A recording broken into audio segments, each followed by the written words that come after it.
issues.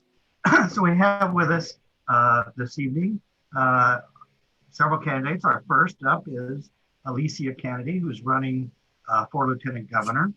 Allisia has served as a representative of Kansas City Council District number 5.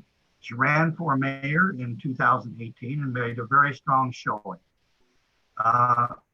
During her time on the city council, Allisia was well known for being outspoken and holding her colleagues accountable. Ms. Kennedy has had a diverse career, working full-time since she was a junior in high school. And in addition to serving on the Kansas City Council, she's been a private practice attorney and an assistant county prosecutor. So we're all looking forward to hearing from Allisia. So Allisia, the floor is yours. Doug, thank you very much for that introduction, and thank you for the opportunity to come in and speak with many of you all here in Southwest Missouri.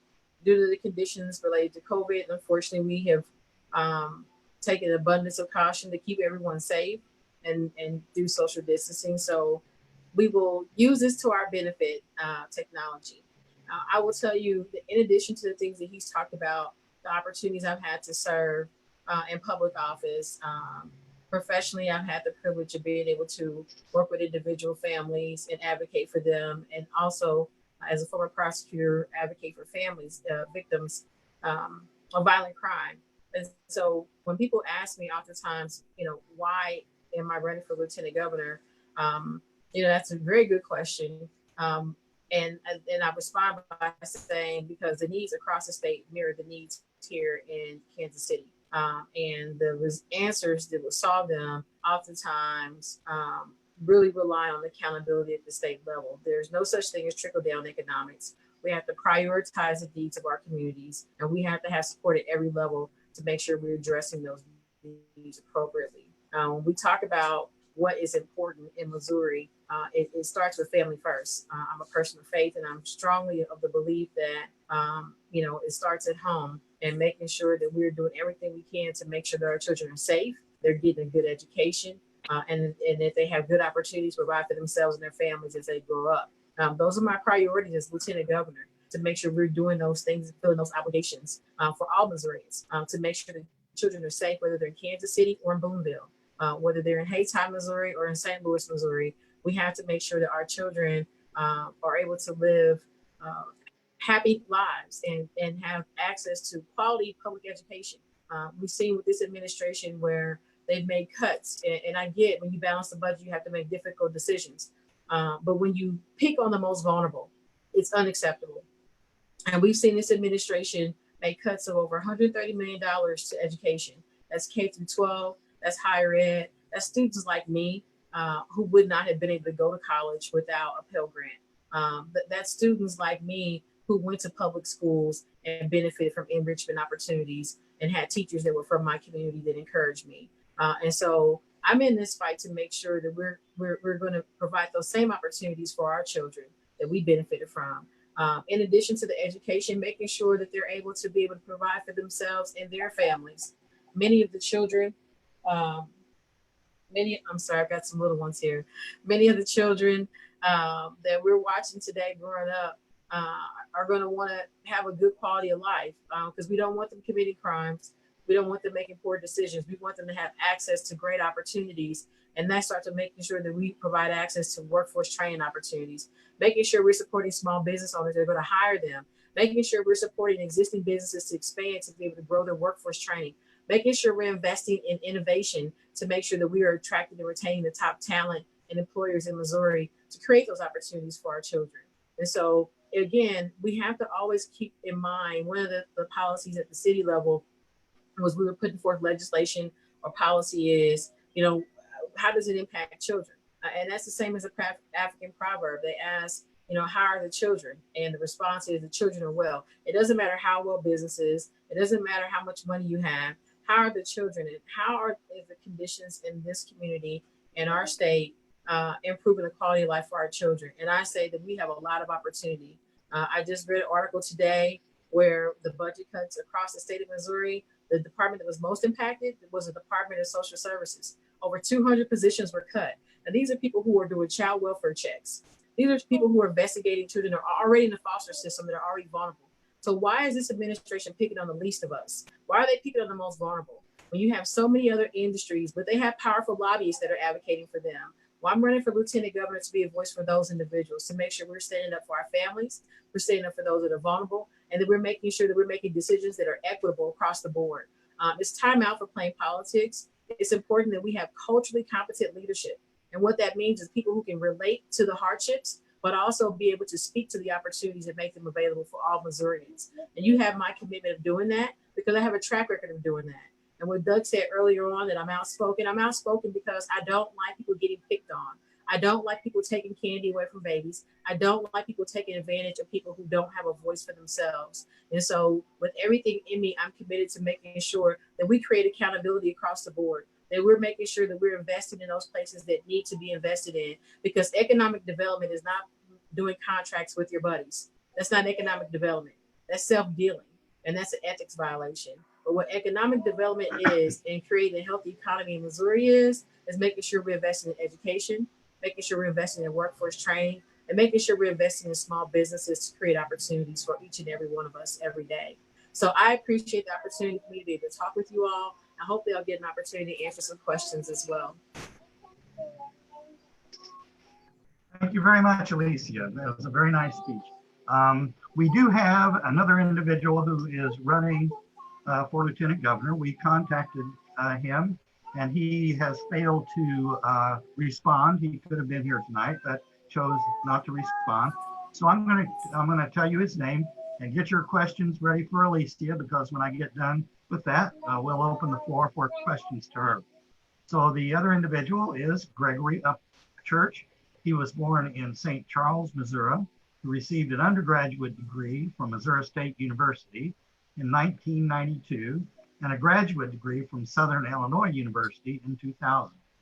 His professional experience includes being a venue owner, and he is a member of the St. Charles County Chamber of Commerce. So that is our other candidate. And so now we will open the floor to questions for Allisia.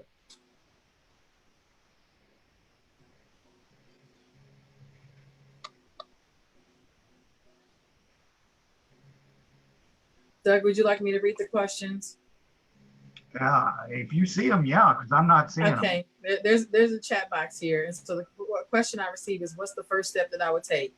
As lieutenant governor, the first step I would take is take the role of presiding over the Senate very seriously, and get to know those individuals, those senators from across the state that I'll be serving with, which is predominantly, Republican, but understand what the priorities are and making sure that we have a good working relationship. Because as presiding over the Senate, the opportunity you have is being able to direct where legislation goes and when it's heard in those committees, and depending on what the standing rules are, who's on the committees.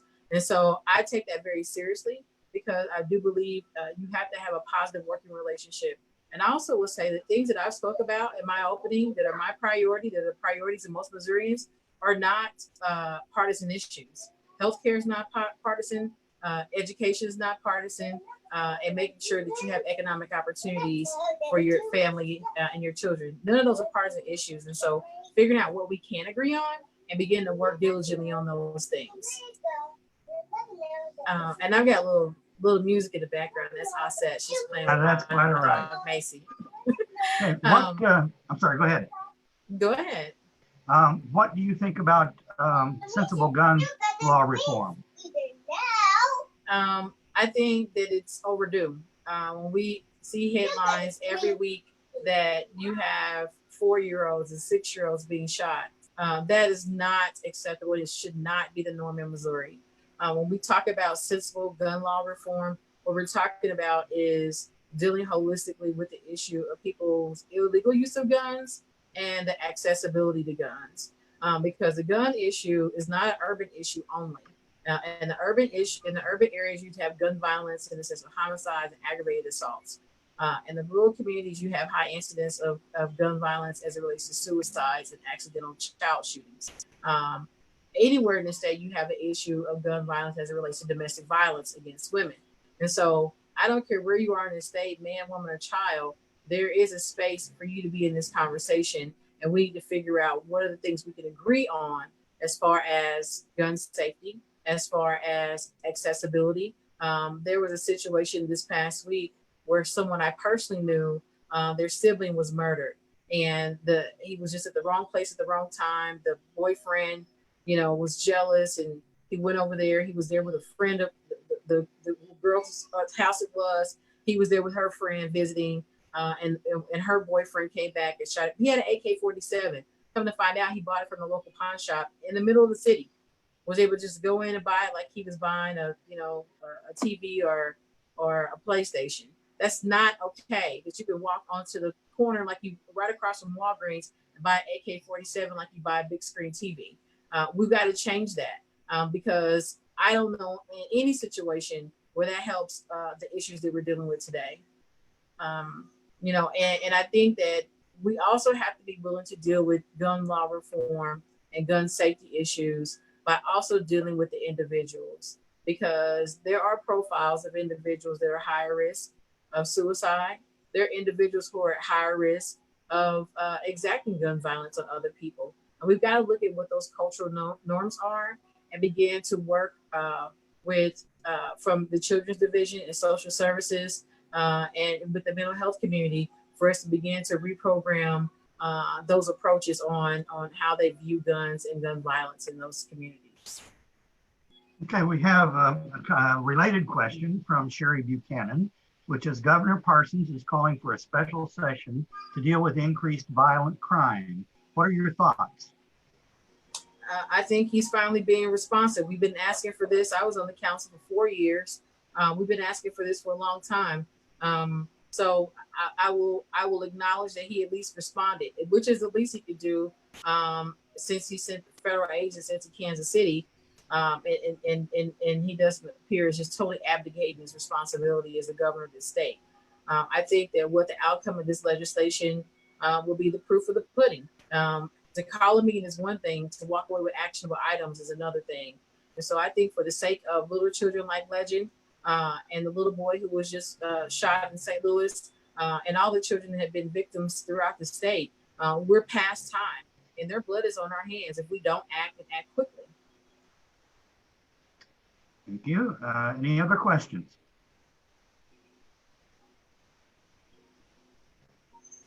Okay, the next question is, are there ways to improve the implementation of our new constitutional medical marijuana laws after the rocky start that it's had in giving our licenses out? Can you, I didn't hear that question clearly. Okay, I'll try it again. Are there ways to improve the implementation of our new constitutional medical marijuana laws after a rocky start in giving out licenses? Are there ways to improve it? Absolutely, there are ways to improve it. I think the way, and let me just clarify, are you talking about for the growers or for the patients? I think probably it's for people who are selling, but I think that applies to growers as well. For the grower dispensaries, right? And so there's a couple of you have the growers, the people that are growing, and then you have the dispensaries. I think that what was discovered in the initial process was that it was not a fair process. There were a lot of discrepancies in the requirements and who was evaluating, even the fact that some of the evaluators may be conflicted. I think we need to revisit that whole process and figure out how to make sure it's one that is transparent. It's one that has an equitable approach. And one that's going to advance the overall policies that we have put forward when we advocated for this legislation. Okay, so we'll give them one moment for somebody else to come up with a question, and if not, then we will proceed. Okay. All righty. Well, we thank you very much for joining us tonight. We appreciate the time you've taken, and we wish you well. Thank you. And you guys can learn more about my campaign at candidateformissouri.com. Very well. Very Thank well. you.